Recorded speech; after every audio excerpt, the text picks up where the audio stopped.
Checks and balances at the highest levels of government. The Constitution says the president can be removed from office if impeached and convicted of treason, bribery, or other high crimes and misdemeanors. It all starts with the House of Representatives, given the power to impeach an official as part of its oversight and investigatory role.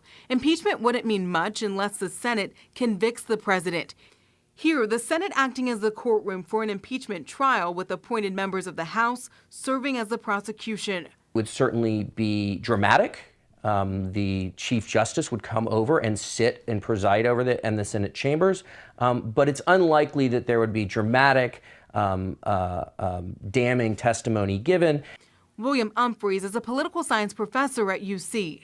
What we're seeing is separation of powers at work. The idea of checks and balances playing out on the front page of the newspaper. House Speaker Nancy Pelosi announcing a formal impeachment inquiry is step one. Now the House can subpoena witnesses to testify and investigate further. Experts say this part alone could take months. The House would then need a majority vote to adopt articles of impeachment.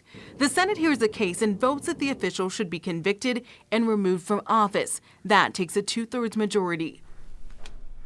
Now keep in mind the House decides how narrow or large the scope of their investigation and in turn how long this could take. A U.S. president has never been convicted on articles of impeachment and removed from office. In studio, Jatara McGee, WLWT News 5.